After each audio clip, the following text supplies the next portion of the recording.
Hello दोस्तों, आज मैं आपके लिए एक ऐसी भूतिया कहानी लेकर आया हूं जिसे सुनने के बाद आप बहुत ज़्यादा डर भी सकते हैं और आपको ये भी समझ में आ जाएगा। कई बार हमारे पीछे ऐसी बला पड़ जाती है कि हम कुछ समझ नहीं पाते वो बला कहाँ से हमारे पीछे पड़ी और उसका निवारण भी हम करवा नहीं पाते।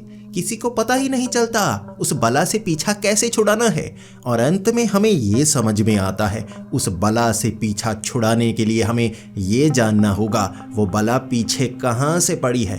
तब जाकर उससे पीछा हम छुड़वा पाते हैं, निवारण करवा पाते हैं। और आज की कहानी में भी कुछ ऐसा ही होगा।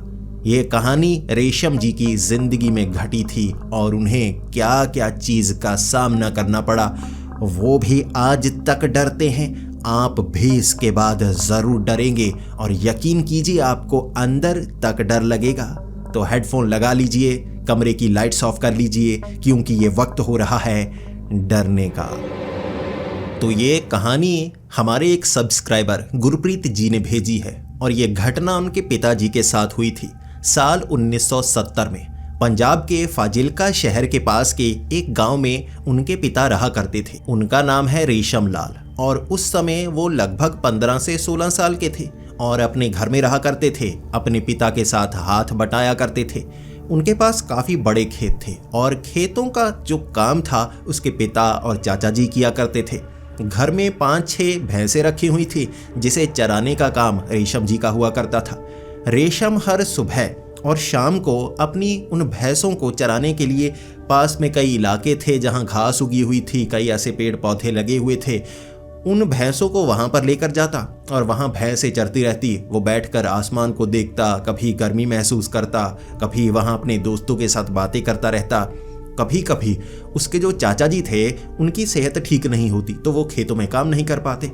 अब जो रेशम के पिता थे वो काफी हट्टे कट्टे थे, तगड़े थे, अकेले भी काम कर लिया करते थे। जब उसके पिता वहाँ खेतों में काम करते तो उसके जो चाचा थे जिनकी सेहत खराब रहती, घर में आराम नहीं करते, वो आ जाते रेशम के साथ कि भैंसें ऐसे चरानी है, तुम्हें ये पता नहीं लगता, वो पता नहीं लगता, मैं तुम्हें सिखाता हूँ। जो रेशम था उसका प्यार अपने चाचा जी के साथ बहुत ज़्यादा था। अपने चाचा जी के साथ वो कई बातें शेयर कर लिया करता था, मजाक कर लिया करता था, लेकिन अपने पिता के सामने बोलने की उसकी हिम्मत नहीं हुआ करती थी। पिता के सामने नज़रें झुकाकर उसने ज़िंदगी में कभी अपने पिता के साथ बात ही नहीं की थी। इतना ज़्यादा डरा रहता था, लेकिन जो उसके पिता कहते वो करता ज़रूर था। भैंसों को चराने के लिए निकल आया करता नई नई जगह को। अब ये जो गांव था ज़्यादा बड़ा नहीं था। अब यहाँ जितने आसपास के गांव भी थे वहाँ ज़्यादा घर नहीं हुआ करते थे और जो घर हुआ करते थे बहुत दूर दूर हुआ करते थे। अब रेशम कई बार अपनी भैंसों को चराता चराता काफ़ी दूर तक निकल आता। आगे कुछ ऐसे कुएं बने होते, वहाँ से कोई पुराने घर होते तो उन्हें देखने का भी उसे काफ़ी ज़्यादा शौक था। कई बार उसके जो दोस्त होते वो खाली घर में बैठे होते, अपने घर का काम कर लेते तो वो रेशम के साथ आ जाते कि चल आगे घूमने के लिए जाते हैं, तेरी भैंसों का ख्याल हम भी रख सकते हैं। तो कई बार हमें दूध घर में देकर जाता है, दही देकर जाता है, घर में बनी चीज़ें देकर जाता है। उन सब दोस्तों में प्यार बहुत ज़्यादा होता था। कभी कभी इकट्ठे दोस्त किसी एक घर में जाते, वहीं पर पूरा दिन खाना खाते। सब लोगों में उस ज़माने में प्यार हुआ भी बहुत ज़्यादा करता था। तो इस तरह उसके दोस्त एक बार कहने लगे, चल अब हम तेरे साथ तो हैं, काफ़ी दूर सैर करके आते हैं। वो पीछे जो गांव है ना, कहते हैं पहले वहाँ गांव हुआ करता था, फिर वहाँ लोगों ने जैसे घरों को छोड़ दिया, काफ़ी दूर चले गए, उस तरफ जाके आते हैं ना। तो वो उस तरफ चलने लगे। ये जो गांव था कोई 2 से 3 किलोमीटर दूर था। वो अपने भैंसों को वहाँ ले जाता गया, भैंसों को आगे की तरफ करते करते 2-3 किलोमीटर आगे तक चले गए। रास्ता इतना मुश्किल नहीं था, आसपास घास थी, बीच में कई रास्ते बने हुए थे। किसी ज़माने में इन रास्तों का इस्तेमाल किया जाता होगा ना, तो वहाँ जाने में मुश्किल नहीं हुई। और वहाँ जाकर उन्होंने देखा काफ़ी पुराने टूटे फूटे घर थे, पुरानी चीज़ें पड़ी हुई, गली हुई, कई जगह काफ़ी ज़्यादा गंदगी थी। ऐसा देखने में लग रहा था किसी समय यहाँ बहुत अच्छा गांव होता होगा। जब वो काफ़ी पीछे तक चले गए ना, वहाँ एक पुरानी हवेली थी, पुरानी बारीक ईंटों वाली हवेली जो खंडहर बन गई थी, कई दीवारें वहाँ खड़ी थी। सुबह के वक्त वो यहाँ पर आए, बैठकर बातें करने लगे, कुछ घरों को देखने लगे। वो ढूंढ रहे थे कोई भाई घर छोड़कर गया हो तो सामान ही छोड़ गया हो, देखने में क्या हर्ज है, शायद कोई कीमती चीज़ मिल जाए, सोना मिल जाए, चांदी मिल जाए। ढूंढते रहे। पुरानी गोबर के उपले के अलावा उन्हें कुछ नहीं मिला, और गोबर के उपले भी वो छोड़ने वाले नहीं थे। उन्हें भी बड़े बड़े जैसे थैले थे, झोले थे, उनमें डाल डाल कर पुराने ज़माने के गोबर के उपले भी वहाँ से लेकर आ गए। अब उसके दोस्त निकल लिए थे। जो रेशम था वो तो गाय भैंस को, अपनी भैंस को चराने के लिए लेकर आया था ना, तो उसे समय बिताना था। वो अभी यहाँ पर आए भाई, ये गोबर के उपले मिले, उठाकर दोस्त तो भाग निकले। अब मैं ऐसे भैंसों को लेकर थोड़े ना जा सकता हूँ। अब भैंसें वहाँ पर घास, पौधे, पत्ते खा रही, और जो रेशम था एक तरफ बैठ गया। फिर वो देखने लगा, यहाँ कोई चीज़ देखने वाली तो है नहीं भाई, खंडहरों में मैं देखूं तो क्या देखूं, ये कोई पहाड़ थोड़े ना है जिन्हें देखने में मज़ा आएगा। फिर जो उसकी भैंसें थी ना एक तरफ चली गई। अब सब भैंसें चरती चरती उस तरफ जा चुकी थी, तो रेशम को लगा यार मैं भी उस तरफ जाता हूँ, ऐसा ना हो कहीं दूर निकल जाएं और कोई ले ही ना जाए। भाई घर में पहुँचने के बाद जो मेरे पिता पीटेंगे ना, वो बड़े डंडे से पीटते हैं, एड़ियों पर मार मार के लाल कर देते हैं, तो मैं भैंसों को दूध जाने नहीं दे सकता, गलती नहीं कर सकता। इसके बाद वो आगे की तरफ चला गया। अब उस तरफ वो खंडहर हवेली थी। इस गांव की सबसे बड़ी हवेली वो थी जिसके बारे में उसे पता तक नहीं था। वो उस हवेली के इर्द गिर्द घूमने लगा।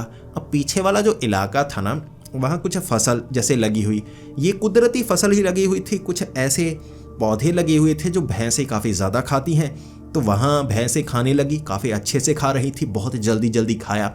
इसके बाद जो रेशम था वहाँ से उन भैंसों को लेकर निकल लिया।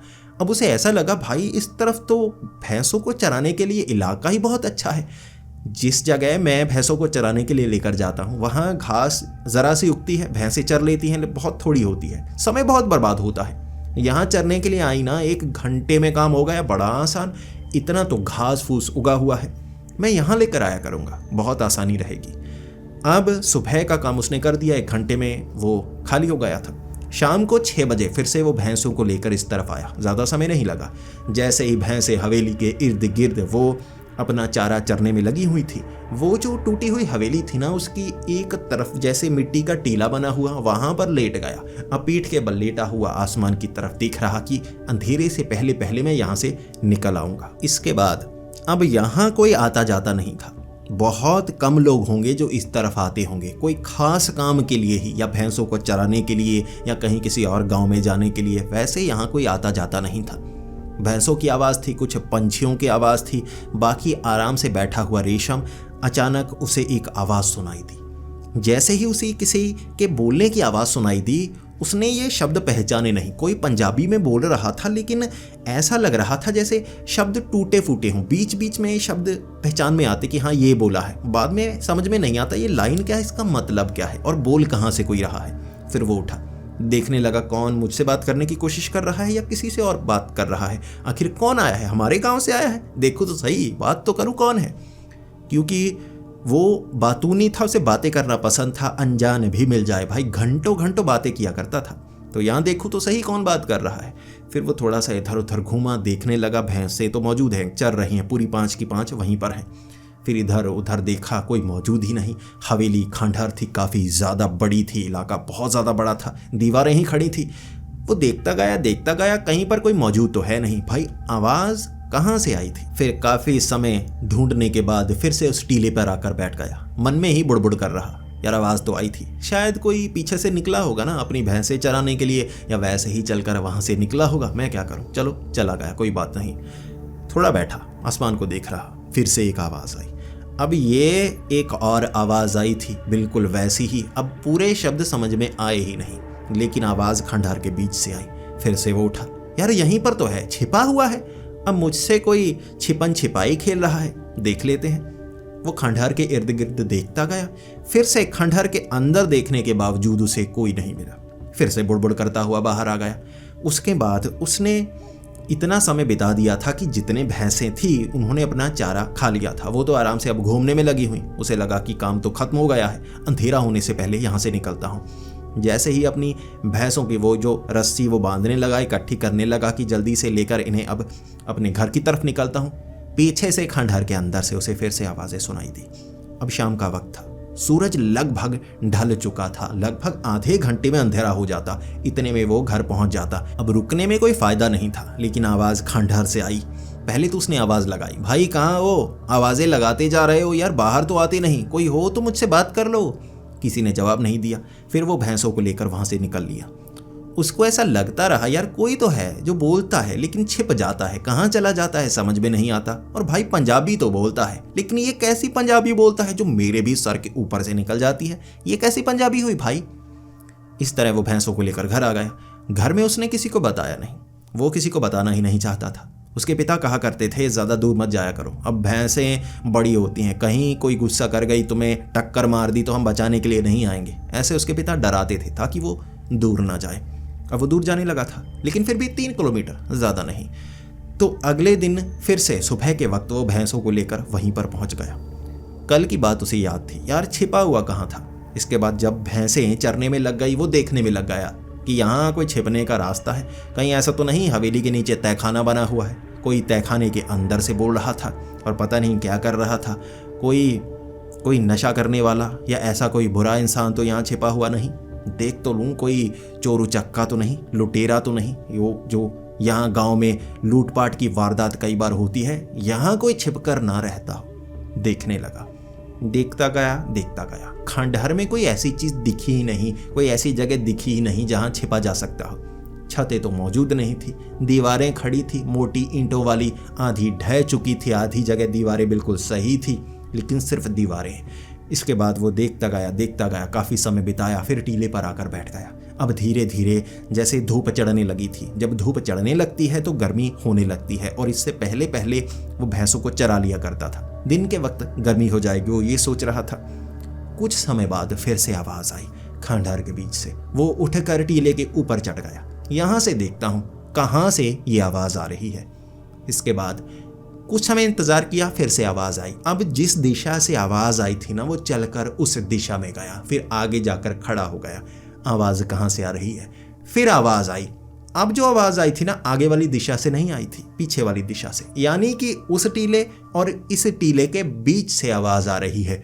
कहाँ से आ रही है अब उसे समझ में आ रहा था। अब वो देखना चाहता था कि क्या वो जो बीच वाली मोटी दीवार है, आवाज़ उसके आसपास से आ रही है। वो उस दीवार के इर्द गिर्द घूमने लगा। ये एक दीवार थी, जैसे पूरी हवेली का खंडहर बन गया था। दीवारें ढह चुकी थी, आधी बची हुई थी, लेकिन पता लग रहा था कि यहाँ कोई कमरा होगा, वहाँ कोई कमरा होगा, यहाँ खुला बरामदा बनाया होगा पुराने ज़माने में। ये जो दीवार थी ना, पूरे जैसे खुले हॉल जैसा एरिया था, बीच में एक दीवार थी। अब ये दीवार ऊंची नहीं थी, इसको कोई नुकसान नहीं हुआ था। देखने में ऐसा लग रहा मोटी दीवार घर के बिल्कुल बीच में बनाई गई, जिसका कोई इस्तेमाल ही नहीं होगा। कोई खिड़की वगैरह थोड़ी ना बनाई थी, वैसे ही दीवार जैसे घर में बनाकर रखी हो। वो सोच रहा, यार ये कैसी दीवार है, इसका इस्तेमाल क्या होगा, ऐसे ही बातें कर रहा। फिर वो पास में खड़ा था, दीवार से आई आवाज़। जैसे ही दीवार से आवाज़ आई, वो सन्नसा हो गया। जो वो सोच रहा था ये बिल्कुल वैसा ही हुआ। आवाज़ दीवार से आ रही है, कहीं नीचे तहखाना तो नहीं, इस दीवार से नीचे जाने का कोई रास्ता तो नहीं। वो ये सोचने पर मजबूर हो गया। 1 घंटा लग गया ये काम करने में कि कहाँ से आवाज़ आ रही है, उसने पता कर ली। एक बार कान लगाया, अब जब कान लगाया आवाज़ नहीं आई, थोड़ा दूर खड़ा हुआ, आवाज़ आने लगी। तब तक जो भैंसें थी इधर उधर घूमने लगी। जब ये भैंसें चारा खा लेती थी ना, पेट भर जाता था, तब वो इधर उधर घूमने लगती थी लफंडर की तरह, कभी दूर निकल जाती। तो चारा चरने के बाद जल्दी से उन्हें संभालना पड़ता। तो इस आवाज़ का वो अब कुछ कर नहीं सकता था। उसे लगा कि भैंसों को संभालना होगा। वो भागा भैंसों को देखने के लिए, भैंसों को संभाला, घर लेकर गया। शाम के वक्त देखूंगा, उसने ये कहा। अब शाम के वक्त फिर से यहाँ पर पहुँच गया, सीधा भैंसों को छोड़ा और दीवार के पास आ गया। कान लगाकर सुनने लगा कि आवाज़ें आती कहाँ से हैं। अब ये आवाज़ें तो दीवार से आती हैं, और मैंने कई बार आवाज़ लगाई कि कहाँ हो, कोई जवाब नहीं देता। लेकिन ऐसा भी नहीं कि चुप कर जाता है, कुछ समय बाद ये बोलता ज़रूर है। फिर उसने आसपास खड़े होकर इंतज़ार किया कब आवाज़ आती है। 2-3 बार आवाज़ें आईं, दीवार से ही आईं। उसे अब लगने लगा कि ये कोई दरवाज़ा है। ये जो दीवार खड़ी है ना, ऐसे खड़ी है, ये कोई दरवाज़ा है। इसमें जो खोलूँगा नीचे कोई तहखाना है, वहाँ पर जाऊँगा। हो सकता है पुराने ज़माने के लुटेरों का कोई खजाना हो, कोई खुल जा सिमसिम वाला दरवाज़ा खुलेगा, अब नीचे से निकलेगा सोना चांदी, हम बहुत अमीर हो जाएंगे। उसका दिमाग ऐसे चल रहा था कि आवाज़ आ रही है, कुछ ऐसा ही होगा। ढूंढने लगा। अब पास में पत्थर पड़े थे, पत्थर मार मार के ईंटों को तोड़ने लगा। अब ये जो दीवार थी ना, ये ईंटों की ज़रूर दीवार थी, लेकिन बनी हुई मिट्टी से थी, जैसे ईंटों को जोड़ा गया था मिट्टी से, सीमेंट से नहीं। पुराने जमाने के ऐसे ही घर होते थे। अब रेशम वो जो पत्थर पकड़ा था उसने उसे मार मार के जो ईंटें थी उसे तोड़ने की कोशिश कर रहा, रास्ता ढूंढने की कोशिश कर रहा। उस दीवार से आवाज आई जा रही, उसको समझ में नहीं आ रहा मैं इस दीवार को कैसे देखूं कि इसके अंदर क्या चीज आवाज कर रही है, कहां से आवाज आ रही है। 1 घंटा लगा रहा कई जगह से ठोकने में, तोड़ने में ईंटों को, दरवाज़ा ढूंढने के लिए। अब पुराने ज़माने की जो दीवारें होती थी ना, वो छोटी ऐसे दीवारें नहीं होती थी 2 ईंटों जितनी। पुरानी जो दीवारें होती थी उस हवेली की भी, वो इतनी मोटी थी, यानी कई ईंटें छोटी पतली वाली लगी हुई मोटी मोटी दीवार। अब उस दीवार के बीच में कोई दरवाज़ा है, उसे लग रहा था इसे खोलने के लिए कोई पुराने ज़माने का कोई मंत्र बोलना पड़ेगा, कोई जादुई लाइन बोलनी पड़ेगी, उससे दरवाज़ा खुलेगा, उसे ये लगने लगा था। उसने किसी को घर में बताया तक नहीं, ताकि मैं ये सरप्राइज़ दूंगा अगर कुछ निकल आया तो। शाम के वक्त उसने कोशिश की, उसने दीवार को बहुत ज़्यादा हिलाया। ये भारी दीवार थी, नीचे कई ईंटें थी ना, वो जैसे गल चुकी थी, तो दीवार नीचे से थोड़ी पतली हो गई थी, ऊपर से मोटी ही थी। अब उसने ठोक कर देखा कि दरवाज़ा तो पता नहीं लग पा रहा। तो उस शाम उसने सोचा कि क्यों ना मैं दीवार को धक्का देकर गिराने की कोशिश करूं। अगर मैं इसे गिराने की कोशिश करूंगा ना, शायद ये गिर जाए और फिर जो तहखाने का रास्ता है वो निकल आएगा। उसने अब तरकीब लगाई। पहले तो धक्का दिया, दीवार हिली नहीं, फिर थोड़ा धक्का दिया, थोड़ी दीवार ऐसे हिली। फिर अब अगर वो सीधा सीधा दीवार को गिराने की कोशिश करता, इतनी शक्ति उसमें नहीं थी, लेकिन हिला हिला कर मोमेंटम बनाने लगा। मोमेंटम बनाता बनाता बनाता दीवार हिलती हिलती, बहुत ज़्यादा हिलती, धक्का दिया, दीवार दूसरी तरफ। अब ये पुरानी दीवार थी, गली हुई थी, उसने पूरी की पूरी दीवार को दूसरी तरफ गिरा दिया। उसके बाद अब नीचे लगभग फर्श से थोड़ा सा ऊपर ईंटें होंगी उतनी बची थी, बाकी सारी दीवार गिर गई। और जैसे ही दीवार गिरी, ईंटें मिट्टी अलग बिल्कुल ऐसे बिखर गई। अब उसमें कुछ भी नहीं। अब ढूंढा उसने, कोई खजाना मिल जाए, कुछ मिल जाए। भाई किसने रेडियो तो नहीं घुसा डाला था दीवार में? रेडियो तक नहीं मिला, कुछ नहीं मिल रहा था। वो जैसे सोचने पर मजबूर हो गया कि अब मैं क्या करूं, यहाँ तो कुछ भी नहीं है। फिर वो नीचे देखने लगा। अब नीचे कुछ ईंटें हटाई, कोई तहखाना नहीं। आवाज़ कहाँ से आ रही थी? कहीं वो पागल तो नहीं हो गया? उसे लगा वो शायद पागल हो गया होगा, या कोई भूत वूत होगा जो इसमें छिप कर बैठा होगा, बोलता होगा। वो चला गया। अब ये सब कोशिश करने के बाद भैंसों को लेकर वो घर आ गया। अब इतने दिनों में उसने ये सब किया। उसने घर आकर अपने चाचा को बताया। पिता को तो बता नहीं सकता था, माँ को भी नहीं बता सकता था। अब माँ को बताना यानी कि पिता तक बात पहुँच जाना। अब पिता तक बात पहुँच जाना यानी कि एड़ियों का लाल हो जाना। अपनी एड़ियों को लाल नहीं करवाना चाहता था। उसने माँ को नहीं बताया, चाचा को बताया। चाचा ने भी कह दिया, आवाज़ें तूने सुनी? कई बार ना जो ईंटें होती हैं वो ऐसे लगी होती हैं, उसमें जैसे ना सुराख किए होते हैं दीवारों के बीच। कई बार ना तेज़ हवा चलती है, उनके बीच से सीटियों की आवाज़ें ऐसे आती हैं। पुराने ज़माने में ना ऐसी टेक्नोलॉजी का इस्तेमाल किया जाता था कि आवाज़ें आती रहें घर में, हवाएं आती रहें। तो वो हवाएं आती होंगी। तूने कौन सा पंजाबी सुनी थी? अब रेशम कह रहा, नहीं कुछ शब्द पंजाबी जैसे थे। ये जो सीटियों से ऐसी आवाज़ें निकल सकती हैं, मैंने बीच में कोई सीटी वीटी तो देखी नहीं। चाचा ने वैसे ही मजाक समझ लिया कि पागल साहब ऐसे ही बातें बना रहा होगा। उसे बातें बड़ा चढ़ाकर बताना अच्छा लगता था, तो चाचा को लगा बड़ा चढ़ाकर बता रहा है। उन्होंने सीरियस नहीं लिया। उस रात जिस कमरे में अब रेशम था, वो अकेला अपने कमरे में रहा करता था। ये पुराने कमरे थे जिसके ऊपर लकड़ी के जैसे फट्टे लगाए, उन पर ईंटें और मिट्टी डालकर छतें हुआ करती थी। बारिश में ये छतों से पानी टपका करता था। रात के 12 बजे अब उसकी जो छत थी ना, वहाँ से पानी टपकने लगा। अब पानी टपकने लगा। कुछ देर बाद उसने देखा कि जो उसका पलंग था एक तरफ से थोड़ा गीला, फिर उसके ऊपर एक बूंद गिरी। उसे लगा भाई बारिश आ गई। ये तो बारिश आ गई। कई जगह से छत ये वाली टपकती है। अब मुझे अपना जो खटिया है ना, उस खटिया को कहीं और ले जाना होगा, ऐसे तो मैं भीग जाऊँगा। अब नीचे कोई बर्तन वगैरह रख दूंगा ताकि बूंदें उस पर टपकती रहें। अब जिस जगह वो खटिया लेकर गया, कुछ देर बाद वहाँ बूंदें टपकने लगी। उसे लगा बारिश बहुत ज़्यादा तेज़ होगी। उसने खिड़की तो बंद कर रखी थी, वहाँ से आवाज़ नहीं आ रही थी। वो सोचने लगा जब झपकी लगी होगी ना, ऊपर बारिश हुई होगी, पानी रुक गया होगा, अब धीरे से बूंदों की तरह निकल रहा है। निकला नहीं होगा ऊपर से। 2-3 बार अब रेशम ने अपनी खटिया को कभी इधर किया कभी उधर किया। बारिश की बूंदें जैसे उस जगह टपकने लगती जहां वो बर्तन रखता, वहां बूंदें टपकना बंद हो जाती। वो चिढ़ गया कि ये वो क्या रहा है भाई, इतनी ज़्यादा बारिश कहाँ हुई है कि हर जगह टपके जा रही है, और जहाँ मैं जाता हूँ वहाँ टपकने लगती है, मेरे ऊपर बूंदें गिरने लगती हैं, मुझे गीला करके रखा है। अब कमरे में थोड़ा अंधेरा था, जो दिया था वो बुझ चुका था, तो वो समझ ही नहीं पा रहा। कुछ समय बाद थोड़ा सा दिया जलाता, अब उसमें जो तेल था वो कम था, थोड़ी रोशनी होती तो वो बार बार उस बर्तन को कभी इधर रखता कभी उधर रखता, समझ नहीं पा रहा कि अब क्या करूं। लेकिन अगली सुबह जब वो उठा, वो बाहर निकला, बाहर एक भी बूंद पानी की नहीं, बारिश तो हुई ही नहीं। फिर वो अपने चाचा को कहने लगा, मेरे कमरे में जैसे बारिश हुए पड़ी थी, छत पर बारिश का पानी आया, बूंदें टपकती रहीं, पानी कहाँ से आ गया। अब जब उसके चाचा उसके कमरे में आए, देखा कि अंदर तो गीला पड़ा जैसे हर जगह बारिश हुई हो। छत पर वो पहुंचे और छत पर एक भी जगह एक बूंद तक नहीं गिरी थी। अब उनकी छत ऐसे थी, फट्टे पड़े हुए थे, बीच में जैसे लोहे का बड़ा सा पिलर होता है, आसपास फट्टे होते हैं, उस पर ईंटें रखी जाती हैं, उस पर मिट्टी डाली जाती है। मिट्टी के ऊपर सीमेंट डालकर, उस ज़माने में सीमेंट कम मिला करता था तो मिट्टी का ज़्यादा इस्तेमाल होता था, सिर्फ ऊपर ही सीमेंट लगाया जाता था कि पानी नीचे ना आए। कई जगह दरारें धूप के कारण आ जाती हैं, उस जगह से बूंदें निकलकर नीचे पहुंच जाती थी। अब ऊपर बारिश की एक बूंद तक ना थी, नीचे जैसे पूरा का पूरा नीचे वाला फर्श गीला पड़ा था।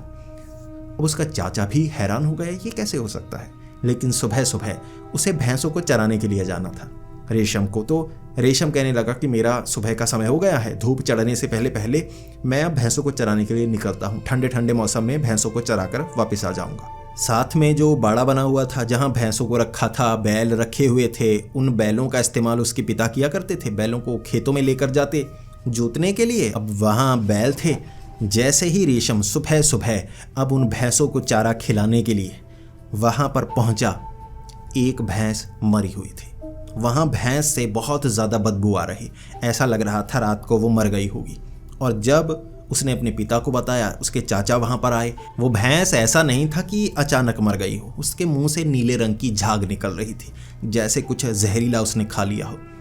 जो रेशम के पिता थे बहुत ज़्यादा गुस्सा रेशम के ऊपर, रेशम को पीटने लगे, तूने क्या खिलाया, कहाँ लेकर गया, इसने जहरीली चीज़ खा ली, ये मर गई, देख तेरी गलती, एड़ियाँ लाल कर दी, सर लाल कर दिया, पीठ लाल कर दी, अब कपड़े उतार उतार कर पीटा था।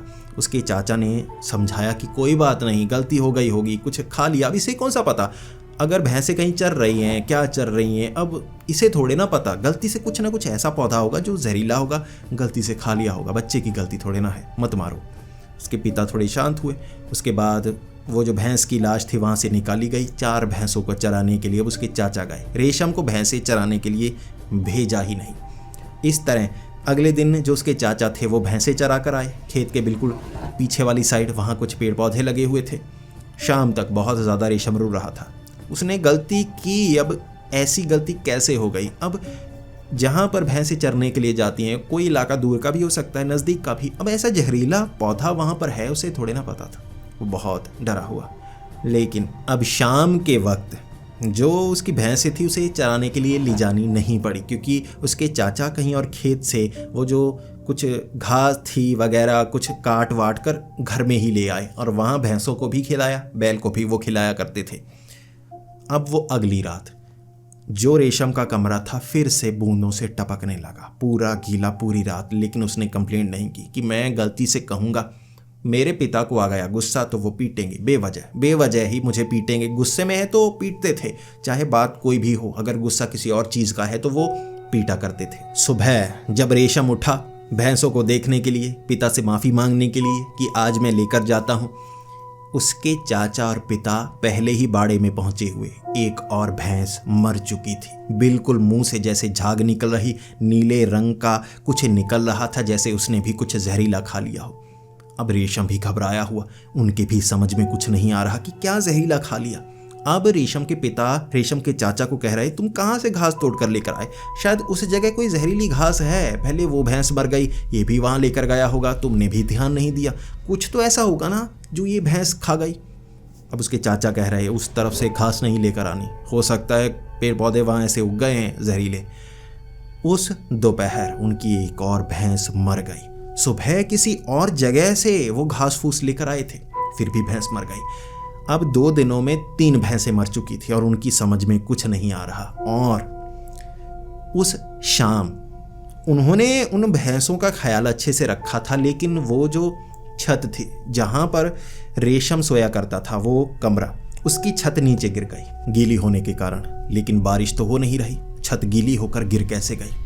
इसके बाद अब घर में उनके समझ में नहीं आ रही थी, ये एक ऐसी मुसीबत घर में आ गई है। एक तो भैंसें मर रही हैं, ऊपर से छत गिर गई, गीली हो गई। पता नहीं कैसे कहाँ से पानी रुक गया होगा पिछली बारिश का, तो छत गीली होगी, वो छत गिर गई। अब जो फट्टे लगाए थे, नए तो लगाए थे, गले भी नहीं, छत पता नहीं कैसे गिर गई। इस तरह उस रात जो रेशम था वो अपने माँ बाप के साथ सोया था, उस कमरे में खटिया लगाकर। वहाँ रात के वक्त अचानक रेशम की नींद खुली। अब ये नींद खुली झटके के कारण, ऐसा लगा जैसे बहुत ज़्यादा बड़ा झटका लगा हो। पहले झटका लगा, वो हैरान सा हो गया, उसे लगा कि ये नींद होगी, सपने में कुछ ऐसा हुआ होगा। 2-3 मिनट के लिए फिर से खटिए पर सोया था, आवाज़ तो आई थी। अब उसके पिता ने कहा था, तुम आवाज़ क्यों कर रहे हो। रेशम को लगा कि आवाज़ हुई, मैं एकदम से डर गया, खटिया की आवाज़ हुई होगी, मुझे लगा झटका लगा है, पिता को भी महसूस हुआ होगा। दूसरी बार आवाज़ ठक की आई और इस बार तो रेशम ने जागते हुए महसूस किया, और इतनी तेज़ आवाज़ आई, उसकी खटिया की आवाज़ आई जैसे नीचे टकराई हो, खटिया से बिल्कुल नीचे गिर गया था। उन्होंने वहाँ दिया जलाया, देखा कि वो जो खटिया थी ना रेशम वाली, उसके चारों पाँव जो थे लकड़ी के बने होते हैं, वो टूट गए थे बाहर की तरफ, जैसे किसी ने ऐसे मारी हो खटिया और पाँव टूट गए। ये देखने के बाद जो रेशम के पिता थे वो भी सोच नहीं पा रहे। अब पहले उन्हें गुस्सा आया रेशम पर कि तूने क्या किया, फिर वो समझने लगे कि इसमें इतनी जान तो हो ही नहीं सकती। ये खटिया में कई बार 3-3 लोग ऐसे चढ़कर खेलते हैं, ये तब नहीं टूटता, इस अकेले ने कैसे तोड़ा होगा, ये क्या चीज़ है। अगली सुबह तक जो रेशम था अजीब हरकतें करने लगा, सर उसका घूमने लगा था, उसे चक्कर आते जाते पागलों जैसी हरकतें करता। सुबह सुबह उसकी माँ ने खाना बनाया, रोटियां बनाई थी एक सब्जी के साथ, जो कोई सब्जी काफ़ी ज़्यादा वो बनाते थे। इसके बाद रेशम ने रोटियां खानी शुरू की। उसकी माँ जब बना रही होती, रेशम को ताज़ी रोटियां खाना पसंद थी। पहले तो उसका सर घूमता रहा, उसके माँ बाप को लगा बेवजह ही ऐसी हरकतें कर रहा है। रात को जो हुआ, इसने डर के मारे ना घबराहट में ये चीज़ें कर रहा है कि इस पर इल्ज़ाम ना लगे, और खटिया कैसे टूटी वो सोचने की कोशिश कर रहे थे। तब तक रेशम ने रोटियां खानी शुरू की। 10, 12, 20, 22। माँ ने 22 रोटियों के बाद कहा, नहीं तू पागल हो गया, 22 रोटियां तो कैसे खा सकता है, जब ज़्यादा से ज़्यादा तू खाता है 12 रोटियां खाता है, आज 22 खा ली। तेरा बाप इतनी नहीं खाता, उसकी इतनी सेहत है, वो 22 रोटियां एक बार में नहीं खा पाता, तू 22 कैसे खा रहा है। और वो कह रहा, माँ भूख लगी है रोटी दे, माँ भूख लगी है रोटी दे।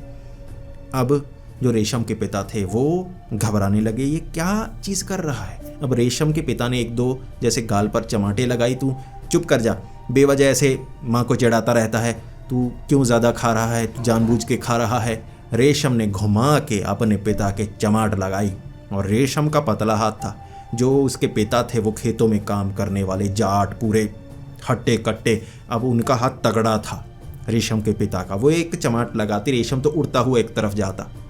रेशम ने जो अपने पिता के चमाट लगाई ना, गाल हिल गई, मुंह हिल गया, शरीर हिल गया, उसके पिता पीछे धड़ाम करके गिरे थे। अब इस आवाज़ ने घर में मातम का माहौल पैदा कर दिया। माँ सन्ने एक तरफ बैठी हुई, चाचा उसका जो सामने बैठा रोटी का इंतज़ार कर रहा था, वो भी उठकर खड़ा हो गया कि ये क्या हुआ। बोल कोई नहीं रहा, सबकी समझ में आ गया कि ये क्या हो गया है, जैसे बम धमाका हो गया। उसके बाद उसके चाचा ने रेशम को समझाने की कोशिश की। रेशम ने अपने चाचा के कंधे पर काटा, वो पागलों जैसी हरकतें करने लगा था, और उन्हें लगा ये कुछ गड़बड़ है, इसके साथ कुछ गड़बड़ हुआ है, हमारे घर में कुछ गड़बड़ हुई है। इतनी मुसीबतें एक साथ नहीं आ सकती। तो वो उसी दोपहर को एक बाबा के पास झाड़ फूक के लिए लेकर गए। अब वो पूछ रहा, बाबा की क्या हुआ, कैसी बला है, इसके ऊपर क्या है। झाड़ फूक की कोई फ़र्क नहीं, अगले दिन तक वो ऐसी हरकतें करता रहा। उनके घर में एक और जो छत थी ना, वो टपकने लगी, पानी बूंदे जैसे टपकने लगी। जहाँ पर रेशम खटिया डाल लेता, वहाँ बूंदे टपकने लगती छत से, और वो बाबा ने आकर भी देखा। आस पड़ोस जितने पड़ोसी थे ना वो कहने लगे घर में कोई मनुष्यत है, काला जादू किसी ने कर दिया है। ये चीज़ आम नहीं हो सकती। बारिश हुई नहीं, बूंदें कहाँ से टपकती हैं, छतें गिर जाती हैं, आपकी भैंसें मर जाती हैं। पांचों की पांचों भैंसें मर चुकी थी उनकी, और मुंह से झाग निकलने के कारण अब ऐसा लग रहा था घर में आकर कोई जहर देकर भैंसों को मार रहा है। छत पर जैसे बाल्टियां गिराकर चला जाता है पानी की ताकि बूंदें टपके। बेटे को पागल कर दिया। ऐसा तो हो नहीं सकता, किसी बला का साया है। 4-5 दिनों तक उन्होंने झाड़ फूक की, समझ में नहीं आया बाबा के, और बाबा कहने लगा ये शुरुआत कहाँ से हुई है, कहाँ से शुरुआत हुई। फिर रेशम के चाचा ने कहा कि ये बात कर रहा था दीवार की, वहाँ खंडहर में दीवार कोई आवाज़ आ सकती है, एक बार इसने बताया था मुझे और मैंने बात को ऐसे ही टाल दिया। उसके बाद से ये सब हो रहा है। यानी ये उस तरफ गया, भैंसों को चराने के लिए उस तरफ गया। बाबा को लेकर, रेशम को लेकर जब वो उस खंडहर में गए थे, उस खंडहर में पहुंचते ही रेशम चीखे मारने लगा। वो ऐसे चीखे मार रहा था जैसे कोई बहुत तेज आवाज में बोल रहा हो, उसके कानों में दर्द हो रहा हो, कानों पर हाथ रखकर चीखे मार रहा था, बस करो मुझे यहाँ से ले जाओ, मुझे यहाँ से ले जाओ।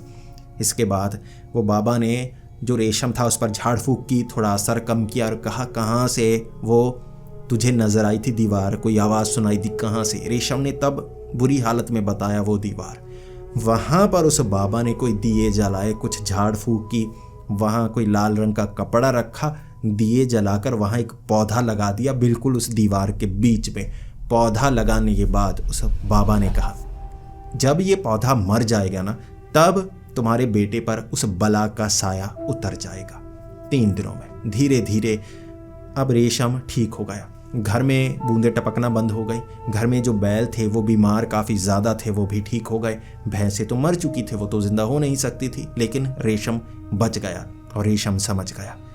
उस दीवार से जो आवाज़ें आती थी ना वो साधारण आवाज़ें नहीं थी, वो किसी बला की आवाज़ें थी जो उस दीवार में कैद थी। कब से पता नहीं, लेकिन छुटकारा उन्हें मिल गया। वो पौधा देखने कभी गए ही नहीं कि वो मरा या पौधा बन गया, क्या हुआ, लेकिन घर से मुसीबत दूर जा चुकी थी और वो ये समझ गए ऐसी चीज़ों से दूर रहना चाहिए जो हमारी सोच से आगे होती हैं। आज भी इस घटना के बारे में जब रेशम लाल सोचते हैं तो वो काफ़ी ज़्यादा डर जाते हैं और अपने बेटे गुरप्रीत को आज भी कहते हैं ऐसी चीज़ों से दूर रहा जाना चाहिए। और क्योंकि अब शहर बन गए हैं, ज़्यादा भीड़ रहती है, ऐसे खाली गांव कम मिलते हैं, तो ऐसी जो सुनसान जगह होती है ना वहाँ पर ऐसे भूत प्रेत का, बलाओं का, जिन्न का साया होता है। उन जगहों से हमें दूर रहना चाहिए। वहाँ पर अगर कुछ ऐसा एहसास हो हमें खुद को उस जगह से दूर कर लेना चाहिए। इस पर आपका क्या कहना है? रेशम के साथ जो हुआ, क्या आप कोई ऐसी कहानी जानते हैं, किसी ऐसे को जानते हैं जिनके साथ ऐसा हुआ हो?